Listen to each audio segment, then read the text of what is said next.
Kung minsan ay tinatawag itong The White House ng Baguio.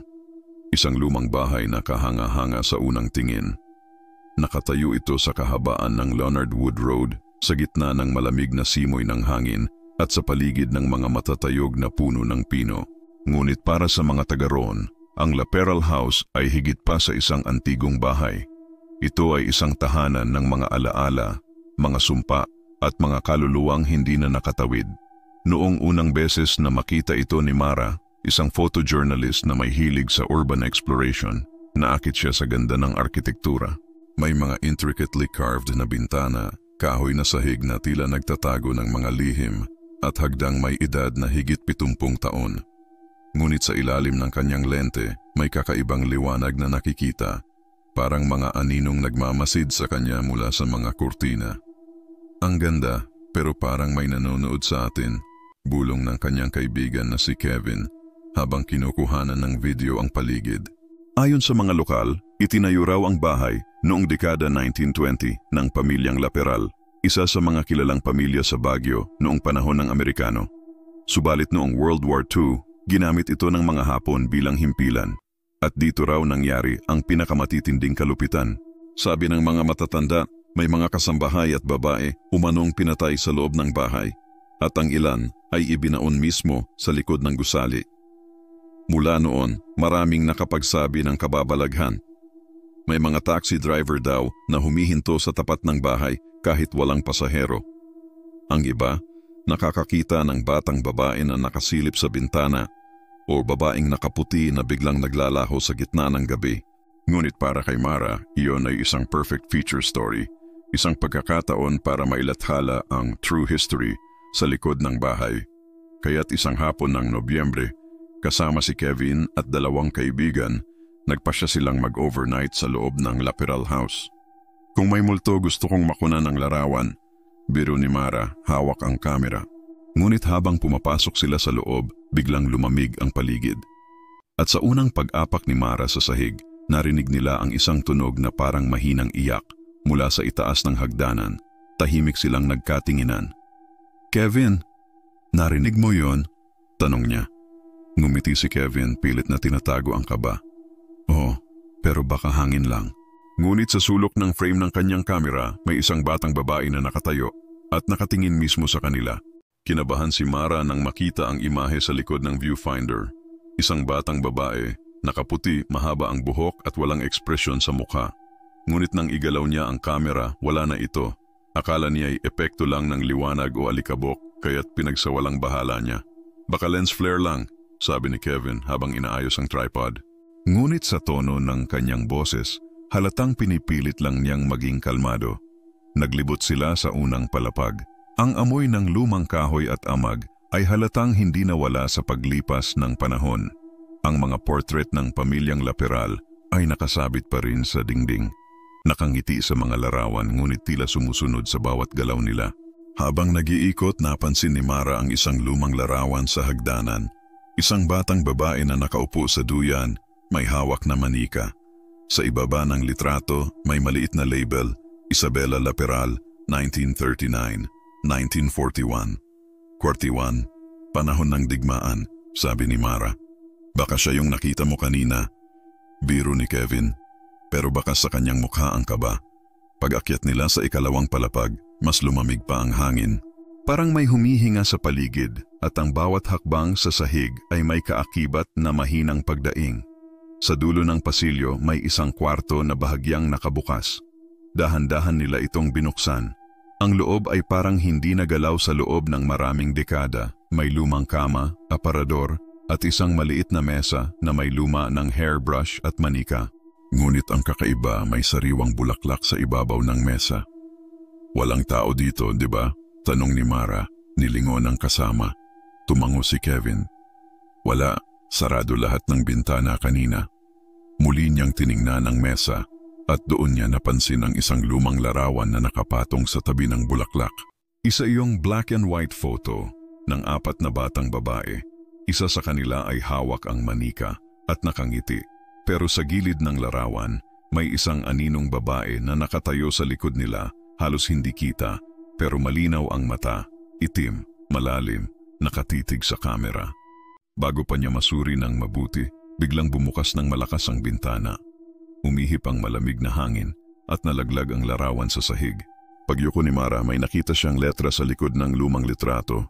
Parang isinulat gamit ang lapis, "Huwag niyong gisingin ang natutulog." Pagkabasa ni Mara ng mensahe sa likod ng litrato, "Huwag na niyong gisingin ang natutulog." Biglang bumigat ang paligid. Ang hangin sa loob ng kwarto ay tila nagbago, parang may presensyang humigop ng init mula sa kanilang balat. "Kevin?" Mahina niyang tawag. Ngunit wala na si Kevin sa tabi niya. "Kev?" Tawag niya muli, mas malakas. Wala pa ring sagot. Tanging ang langit-ngit ng lumang sahig ang naririnig. Lumabas siya ng silid, sinundan ang pasilyo, at doon niya narinig ang mga yabag, mahina, mabagal, parang mga yapak ng bata na nakayapak sa kahoy. "Kevin, huwag kang magloko." Ngunit habang sinusundan niya ang tunog, papalapit ito ng papalapit sa kanya hanggang sa maramdaman niyang galing ito sa itaas, sa attic. Nanginginig ang kamay niyang humawak sa doorknob ng hagdang papunta sa kisame. "Hindi ako natatakot," bulong niya sa sarili, kahit ramdam niyang hindi totoo iyon. Dahan-dahan niyang itinulak ang pinto pataas. Pagbukas niya, sinalubong siya ng amoy ng alikabok at lumang kahoy. Ngunit kasabay nito, may malamig na simoy na parang galing sa loob ng yelo. Gumapang siya pataas, pinailawan ng flashlight ang paligid, mga lumang baul, sirang laruan at lumang crib na gawa sa kahoy. Tapos, may nakita siyang gumagalaw sa kanto. Isang maliit na laruan, isang manikang umiikot ng mag-isa. Ang musika nito'y mabagal, tunog lata, at sa bawat ikot parang may humahaplos sa kanyang batok. "Kevin, kung ikaw to, tigilan mo na." Ngunit bago niya matapos, may bumulong sa likod niya. Isang boses ng bata, malamig, walang emosyon. "Ginising mo siya." Paglingon niya, isang batang babae ang nakatayo sa tabi ng crib, nakaputing bestida, duguan ng kamay at walang anino. Tumitig ito sa kanya at sabay itinuro ang baba. Nandoon siya, biglang nagdilim ang paligid at sa sahig ng attic, unti-unting lumitaw ang marka, isang pulang bakas ng kamay, isa, dalawa, hanggang sa 12 ng kamay ang unti-unting gumagapang papalapit sa kanya. Napasigaw si Mara at mabilis na bumaba sa hagdan. Ngunit paglapag niya sa unang palapag, naroon na si Kevin. Nakatayo sa gitna ng sala, walang kibo at nakatingala sa kisame. "Mara?" sabi niya sa mahinang tinig, may mga mata sa itaas. Hindi makagalaw si Mara. Si Kevin ay nakatayo pa rin sa gitna ng sala. Ang ulo ay bahagyang nakatingala at ang mga mata ay tila walang buhay. Sa paligid nila, tahimik ang bahay. Masyadong tahimik. Parang nakikinig din ito sa bawat tibok ng kanilang puso. "Kevin," sigaw ni Mara, sabay lapit sa kanya. Pero nang hawakan niya ang balikat nito, napaatras siya. Malamig ang balat ng kaibigan, parang bangkay. "Kev, huwag mo akong takutin." Dahan-dahang bumaba ang tingin ni Mara at doon niya napansin na may tumutulong likido mula sa kisame. Pula, malagkit at amoy kalawang. Nang itaas niya ang flashlight, doon niya ito nakita. Mga mata. Oo, mga mata. Dos-dos ng pares ng mata na tila nakadikit sa kisame, kumikislap sa ilaw ng flashlight.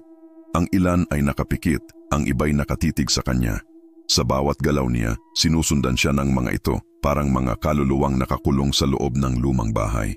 Muling nagsalita si Kevin, mahina, paos, parang may nakasakal sa leeg. "Mara, sinundan ka nila mula sa itaas." Bago pa siya makasagot, biglang bumukas ang lahat ng pinto. Umihip ang malamig na hangin mula sa labas at kasabay nito'y bumagsak ang mga mata mula sa kisame, mga bilog na parang gelatin, tumatama sa sahig, sumasabog. Ngunit nang titigan niya ng mabuti, unti-unti itong nagiging mga anino ng tao. "Takbo!" sigaw ni Mara, sabay hatak kay Kevin palabas. Ngunit nang lumingon siya, hindi na ito si Kevin. Ang kanyang mukha ay nagbago. Maputla, lumubog ang mga mata, at sa bibig nito ay may lumalabas na itim na usok. "Mara, huwag kang aalis. Dito ka na," bulong nito. Tumakbo siya palabas ng bahay, halos matumba sa hagdan. Sa bawat hakbang, naririnig niya ang mga boses na bumubulong mula sa dingding. "Hindi ka pa pwedeng umalis. Kasama ka na namin. Gising na siya." Nang makalabas siya sa bakuran, napahinto siya sa harap ng gate. Doon niya napansin, ang bahay ay tila buhay. Sa mga bintana, may mga aninong nakasilip. Sa ikalawang palapag, may batang kumakaway, si Isabela. At sa likod niya, sa dilim ng kalsada, maririnig niya pa rin ang mga yabag ni Kevin, papalapit. Matapos ang gabing iyon, halos isang linggo ring hindi makatulog si Mara. Sa bawat pagsara niya ng mata, nakikita niya ang mga mata sa kisame, ang batang si Isabela at ang malamig na titig ni Kevin.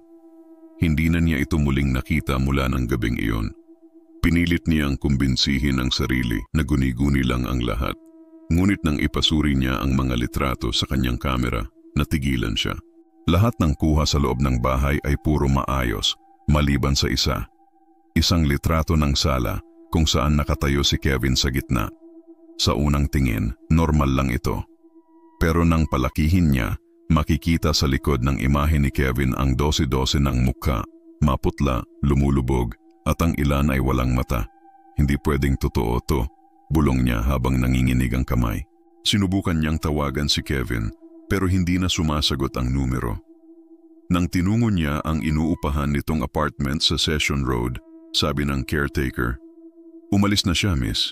Kahapon lang." Ang sabi niya, babalik daw siya sa Laperal House. Parang may kung anong malamig na dumaloy sa kanyang batok. Bakit siya babalik doon? 2 araw ang lumipas bago niya nagawang pumunta muli sa bahay. Madilim na nang makarating siya. Ang paligid ng Leonard Wood ay balot ng hamog. Ang Laperal House ay nakatayo pa rin, tahimik, tila nag-aantay. "Kevin?" Sigaw niya mula sa labas. Walang tugon. Binuksan niya ang gate at sa pag-apak niya sa daan, naramdaman niya agad ang bigat ng hangin. Pagpasok niya sa bahay, parang bumalik lahat ng alaala. Ang mga yabag, ang mga boses, ang malamig na simoy. Sa hagdan, may mga sariwang bakas ng paa, basa galing sa loob. Sinundan niya iyon at dinala siya sa itaas, papunta sa silid ni Isabela. Pagbukas niya ng pinto, halos mabitawan niya ang flashlight. Nandoon si Kevin, nakaupo sa kama, nakangiti at may hawak na lumang manika. "Kevin, Diyos ko, anong ginagawa mo rito?" sigaw ni Mara. Dahan-dahan itong tumingin sa kanya at sa malamlam na boses sinabi nito, "Hindi ako umalis, Mara. Tinanggap ko na sila." Bago pa siya makagalaw, tumingala si Kevin. Sa kisame, gumagalaw na naman ang mga mata. At sa bawat kisap, isa-isa silang bumubukas at nagsimulang bumaba. Hindi makapaniwala si Mara sa nakikita niya. Si Kevin ay parang hindi na siya, maputla, malamig at may mga itim na ugat sa leeg. Sa paligid nila kumikislap ang mga mata sa kisame, tila nagbabantay. "Kevin, umalis na tayo dito," pakiusap ni Mara sabay hakbang palapit, ngunit bigla siyang napahinto nang marinig niya ang mga batang tawa mula sa ilalim ng kama. "Kasama na siya, wag mo siyang kunin." Lumapit siya sa pinto para tumakbo, ngunit kusa itong sumara. Bumigat ang hangin at mula sa mga dingding, unti-unting lumilitaw ang mga marka, mga kamay, dugo at mga pangalan na parang isinulat ng kuko. "Isabela Maria Elena Kevin Kevin," halos pabulong niyang sabi. "Bakit kasama pangalan mo?" Ngumiti ito, ngunit ang ngiti ay hindi sa kanya, kasi hindi ka pa nila tinatanggap, Mara.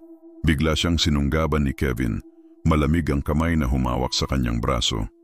Sinubukan niyang kumawala, pero napakalakas nito. Habang nagpupumiglas, napansin niya ang lumang larawan ni Isabela sa mesa at sa salamin ng frame, may nakita siyang ibang anyo. Hindi si Kevin ang may hawak sa kanya. Isa itong lalaki, naka-uniform ng sundalong Hapon, may dugo ang kamay at malamlam ang mata. Sumigaw si Mara sabay ihagis ang manikang hawak ni Kevin. Pagkabasag ng ulo ng manika, biglang bumukas ang lahat ng bintana. Sumigaw ang hangin at ang mga mata sa kisame ay naglaho. Bumagsak si Kevin, nawalan ng malay. Agad niya itong hinila palabas ng bahay, habol ang hininga hanggang sa makalabas sila sa gate. Nang makalayo sila ng ilang metro, saka lang siya lumingon at doon niya nakita ang bahay na tila huminga. Sa bintana, si Isabela ay nakasilip, nakangiti, at sa tabi niya may isang lalaking Hapon na nakamasid din. Nang dumating ang ambulansya at mga pulis, wala silang nakita sa loob. Walang dugo, walang mga mata, walang bakas ng anuman. maliban sa isang lumang larawan na naiwan sa mesa. Larawan ni Mara at Kevin kuha sa loob ng bahay. Pero ang problema, wala namang kumuha ng litrato. Lumipas ang 3 araw mula nang matagpuan si Kevin na walang malay. Nasa ospital siya, ngunit hindi pa rin nagigising. Si Mara naman ay ginuguluhan ng mga alaala. Hindi niya malaman kung bangungot lang ba ang lahat o totoo ngang may puwersang hindi maipaliwanag sa loob ng Laperal House. Isang gabi, habang nasa labas ng ospital, nilapitan siya ng isang matandang babae. May hawak itong rosaryo at mahina ang tinig. Hindi ka dapat bumalik doon, iha. Ang bahay na yon ay hindi basta ordinaryong lumang bahay. Nagulat si Mara. Lola, kilala niyo po ba ang Laperal House? Tumango ang matanda. Noong bata pa ako, nakatira kami sa kabilang kanto. Nakikita ko kung paano itinayo yon. Maganda at marangya noon. Pero nang dumating ang mga hapon, doon nagsimula ang lahat. Kwento ng matanda, ginawang kwartel at torture house ng mga sundalong hapon ng bahay. Dito raw nila dinala ang mga pinaghihinalaang gerilya, pati mga babae at bata. Sinasabing maraming pinatay sa ilalim ng bahay at inilibing ng walang dasal. Pagkatapos ng digmaan, sinubukan ng pamilyang Laperal na manirahan muli doon. Pero isa-isa silang nagkasakit at namatay. Ang batang si Isabela, ang bunso, ay aksidenteng nadulas sa hagdan at tumama ang ulo sa sahig. Mula noon, walang nangahas tumira roon ng matagal. Tahimik si Mara habang nakikinig, kaya't sinasabing may sumpa ang bahay, dagdag ng matanda. Ang sinumang pumasok ng walang pahintulot, binubuksan ang pinto para sa mga kaluluwang naiwan. Nang gabing iyon, bumalik siya sa ospital para bantayan si Kevin. Bandang 2:00 ng umaga, bigla itong nagsalita habang nakapikit pa rin. Mara, bumalik siya. Napatayo si Mara. Sino Kevin? Sino ang bumalik? Dahan-dahang bumuka ang mata nito at may mga luha na dumaloy. Si Isabela, nandito siya sa loob. Kasabay ng mga salitang iyon, biglang bumukas ang ilaw sa silid kahit walang gumalaw sa switch. Ang kurtina ay umalon at sa salamin sa tabi ng kama may sumilip. Isang batang babae na nakaputi, nakangiti. Hindi pa tapos ang kwento. Bulong ni Mara habang nanginginig. At sa loob ng salamin, nakita niya ang refleksyon ng Laperal House sa mismong likod ng ospital. Parang tumigil ang oras nang masilayan ni Mara ang refleksyon sa salamin, ang Laperal House. Malinaw na malinaw kahit na nasa loob sila ng ospital na kilometro ang layo mula sa Leonard Wood. At sa bintana ng imaheng iyon, si Isabela ay nakatayo, nakatingin sa kanya, nakangiti ng malamig. Hindi iyan totoo. Bulong ni Mara sabay lapit sa salamin. Ngunit habang papalapit siya, napansin niyang ang refleksyon niya mismo ay hindi gumagalaw. Sa halip, ang sarili niyang imahe sa salamin ay nakatayo lang. Maputla, walang ekspresyon, at sa mga mata nito may kumikislap na mga hugis anino. Mara, buksan mo ang pinto. Tumigil siya. Ang boses ay hindi galing kay Kevin, galing ito sa loob ng salamin. Biglang nag-iba ang ilaw sa kwarto, kumikislap na parang sirang bombilya. Si Kevin ay nagsimulang umungol, parang nahihirapan huminga. Lumapit siya at sinubukang hawakan ito, ngunit nang mahipo niya ang balat ni Kevin, nanlamig ito na parang yelo.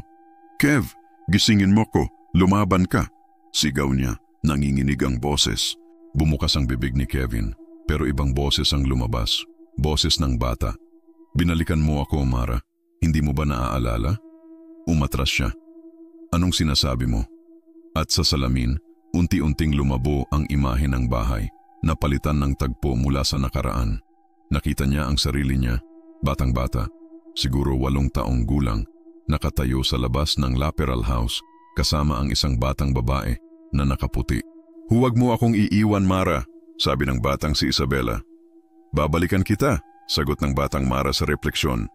At noon lang niya naalala, minsan na pala siyang dinala ng mga magulang niya sa Laperal House noong bata pa siya. Anak ng katulong na minsang nagtrabaho roon ang batang si Isabela. Ngunit ilang araw matapos iyon, nagkaroon ng sunog sa bahay at isa sa mga batang naiwan sa loob ay nasawi. Si Isabela mismo. Bumalik ang alaala. Ang pangakong babalikan kita ay tinupad niya, hindi lang niya alam kung kailan. Biglang naputol ang alaala nang mabasag ang salamin. Tumilapon si Mara at pagtingin niya sa kama, wala na si Kevin. Sa sahig, may mga basang yapak ng bata papunta sa labas ng silid. Tapos na ang paghihintay ko, Mara. Bulong ng boses mula sa koridor. At bago siya makatakbo, bumukas ang pinto. At mula sa labas, lumitaw ang batang multo, may hawak na manika. Gabi ng Nobyembre 13, sa gitna ng malamig na hangin ng Baguio, naglakad si Mara pabalik sa Laperal House, mag-isa. Wala na si Kevin, hindi na siya nakita kahit sa ospital, at tila walang record na nagpapakitang na-admit siya roon, para bang nabura ang lahat ng bakas niya. Ngunit isang bagay lang ang malinaw kay Mara. Kailangan niyang tapusin ang sumpa. Kailangan niyang harapin si Isabela. Nang makarating siya sa bahay, sarado ang gate, ngunit kusa itong bumukas ng lapitan niya. Tulad ng dati, malamig ang paligid at tila may mga matang nakamasid sa kanya mula sa dilim. Sa bawat hakbang niya sa loob ng bahay, naririnig niya ang mga lumang sigaw. Mga iyak, mga yabag, mga tinig na tila galing sa ibang panahon. Sa sala, nakalatag pa rin ang lumang larawan nila ni Kevin. Ngunit ngayon, 3 na silang nasa litrato. Si Mara, si Kevin, at si Isabela, nakatayo sa pagitan nila. Binalikan mo ako, mahinang tinig ng batang babae mula sa hagdan. Nakasuot pa rin siya ng puting bestida. Pero ngayong gabi ang mga mata niya ay parang kailanman hindi natulog, mapupungay ngunit puno ng galit. Hindi kita sinadyang iwan noon, luha ang sagot ni Mara. Bata pa ako noon, hindi ko alam. Ngunit ngumiti lang si Isabela, malamig. Sinabi mong babalikan mo ako at ginawa mo nga. Bumaba siya sa hagdan, dahan-dahan hanggang sa magkatapat sila. Pero hindi ka dumating para iligtas ako. Dumating ka para sumama. Nang sabihin niya iyon, biglang gumalaw ang mga larawan sa dingding. Isa-isa, bumagsak sa sahig ang mga frame. Ang mga kurtina ay lumipad na parang may hangin sa loob at ang lamig ng paligid ay halos hindi na makatao. Mara, wag! Boses ng isang lalaki. Si Kevin. Mula sa likod ng bahay, sumulpot ito, duguan ang muka, ngunit buhay. Hindi siya bata, Mara. Hindi na si Isabela yan, ngunit huli na. Hinawakan ni Isabela ang kamay ni Mara at sa isang iglap nagdilim ang paligid. Lahat ng tunog ay nawala. Tanging tibok ng puso ni Mara ang naririnig. Sa dilim, isang liwanag ang lumitaw. Ang anyo ng batang si Isabela umiiyak. Tulungan mo akong matahimik. At noon lang niya naintindihan, hindi si Isabela ang masama. May pumipigil sa kanyang lumisan. May kaluluwang mas malalim pa sa bahay na iyon. At sa likod ng batang multo, unti-unting lumitaw ang isang anino ng lalaking hapon. May hawak na dugo ang espada. Nanginginig si Mara habang nakatitig sa aninong unti-unting sumusulpot sa likod ni Isabela. Isang lalaking hapon na may duguang uniforme at mga matang puno ng puot. Ang hangin ay bumigat at ang mga pader ng Laperal House ay tila nag-ungol, parang nabubuhay. Hindi siya makaalis, bulong ni Kevin, hingal na hingal habang lumalapit. Hawak siya ng sundalong yan. Hanggang may natatakot, hanggang may bumibisita, hindi siya mapapalaya. Pero paano? Tanong ni Mara, hawak ang kamay ng batang multo. Si Isabela ay umiiyak na ngayon, tila bata ulit, hindi na halimaw. Tulungan mo akong umalis. Nang hawakan ni Mara ang kamay nito, naramdaman niya ang lamig ng mga taon, sakit, takot at kalungkutan. Mula sa dilim, lumapit ang multong sundalo at sa bawat hakbang, bumababa ang temperatura ng silid. Itinaas nito ang espada, handang humampas, ngunit bago pa man ito makarating sa kanila, mabilis na hinugot ni Mara ang rosaryong iniwan ng matandang babae noon. Sa gitna ng pag-iyak, sinimulan niyang dasalin ang Ama namin, nanginginig ngunit buo ang loob. Ama namin, sumasalangit ka. Sa bawat salitang binibigkas niya, ang liwanag sa paligid ay lumalakas. At ang mga sigaw mula sa kisame ay unti-unting nagiging mga tinig ng dasal. Si Kevin ay sumabay sa pagdarasal at si Isabela ay nagsimulang maglaho. Dahan-dahan, ngumingiti. Ngunit ang sundalong hapon ay sumigaw, parang nasusunog sa liwanag. Ang kanyang anyo ay nag-iba, naging usok, naging abo, hanggang sa tuluyang naglaho. Pagkatapos ng lahat, bumalik ang katahimikan. Ang bahay ay tila huminga ng malalim. Sa unang pagkakataon, ramdam ni Mara na payapa na ito. Salamat. Bulong ng boses ni Isabela. bago tuluyang maglaho ang kanyang imahe. Sa sahig, naiwan lamang ang lumang manika, ngayon ay tuyo at walang buhay. Lumabas sina Mara at Kevin sa Laperal House bago sumikat ang araw. Sa unang sinag ng liwanag, napansin nilang ang bahay ay tila mas maliwanag, mas tahimik. Wala na ang bigat ng hangin at ang mga bintana ay bukas, parang hinahayaang pumasok ang liwanag ng umaga. Akala ko katapusan na natin, sabi ni Kevin. Pilit nang umiti. Hindi pa, sagot ni Mara habang tinitingnan ang bahay. Ngayon lang nagsimula ang kapayapaan. Lumakad silang palayo at habang lumiliko sa kanto, napansin ni Mara sa rearview mirror. Ang bintana sa itaas ay may batang kumakaway. Hindi si Isabela kundi ibang bata. Ngiti lang, walang galit. Marahil sa wakas tahimik na ang Laperal House. O baka, nag-aantay lang ulit. Kung nagustuhan mo ang kwentong ito tungkol sa Laperal House ng Baguio, huwag kalimutang i-like ang video na to, mag-subscribe sa channel na Ghostery, at i-click ang notification bell para lagi kang updated sa mga bagong kwentong katatakutan at kababalaghan. May sarili ka bang karanasang nakakatindig balahibo? Ibahagi mo yan sa comments, baka yan na ang susunod nating kwento. Maraming salamat sa panonood, hanggang sa muli dito sa Ghostery, kung saan ang bawat kwento ay may halong hiwaga at katotohanan